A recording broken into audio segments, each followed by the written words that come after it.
Hi guys, നമുക്കിന്നൊരു ചക്കയിലുവ പരിചയപ്പെടാം.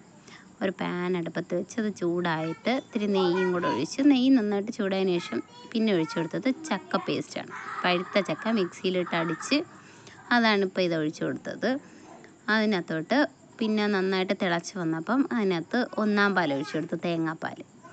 അതൊഴിച്ച് നന്നായിട്ട് ഇളക്കി നന്നായിട്ട് തിളച്ച് വന്നപ്പോഴത്തേക്ക് കുറച്ച് ഏലക്ക തട്ടിയിട്ട് കൊടുത്ത് പൊടിച്ചിട്ട് വെച്ചിരുന്ന അതിട്ടതിന് ശേഷം കുറച്ച് അണ്ടിപ്പരിപ്പ് പൊടിച്ചതാണ് ഇത്. അത് നിർബന്ധമൊന്നുമില്ല, ഞാൻ ജസ്റ്റ് ഇവിടെ ഇരുന്നുകൊണ്ട് ജസ്റ്റ് ഒന്ന് പൊടിച്ചതിനകത്ത് ഇട്ടതേ ഉള്ളൂ. തിന്നുമ്പോൾ ഒരു ടേസ്റ്റ് ഇരിക്കട്ടെ എന്ന് വെച്ച് അത് നന്നായിട്ട് തിളച്ചതാകുമ്പോഴത്തേക്കും ശർക്കര ഉരുക്കി വെച്ചിരുന്നതും കൂടെ ഒഴിച്ചു കൊടുക്കണം. ഇത് നന്നായിട്ട് തിളയ്ക്കണം. നന്നായിട്ട് തിളയ്ക്കുന്നത് വരെ ഇളക്കി കൊടുക്കണം. നന്നായിട്ട് തിളച്ചതിന് ശേഷം ഞാൻ പഴുത്ത ചക്ക കുഞ്ഞു കുഞ്ഞായിട്ട് അരിഞ്ഞു വെച്ചിരുന്നത് ഇതുപോലെ ഇത്ര ഷേപ്പിന് കൊച്ചു കൊച്ചായിട്ട് അരിഞ്ഞു വെച്ചിരുന്നു. അതും കൂടെ ഇട്ട് കൊടുക്കണം. അതിട്ടതിന് ശേഷം നന്നായിട്ട് കുറച്ച് നേരം തിളയ്ക്കാൻ വിട്ട് കൊടുക്കണം കേട്ടോ. നന്നായിട്ട് തിളച്ച ചക്ക നന്നായിട്ട് അതിൽ കൂടെ ചേരണം. വെന്ത് ചേരത്തൊന്നുമില്ല, എന്നാലും ഇളക്കി കൊടുക്കണം അതിനകത്തിട്ട്. അതിന് ശേഷമാണ് ഞാൻ കുറച്ച് നെയ്യിൽ അണ്ടിപ്പരിപ്പ് മുന്തിരിങ്ങയും വറുത്ത് വെച്ചതുണ്ടായിരുന്നു, അതും കൂടെ ഇട്ട് കൊടുത്തു.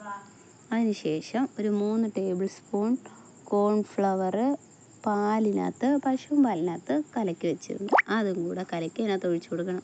കോൺഫ്ലവർ ഒഴിച്ചതിന് ശേഷം പിന്നെ കൈയെടുക്കാതെ ഇളക്കണം, പെട്ടെന്ന് കട്ട പിടിക്കും.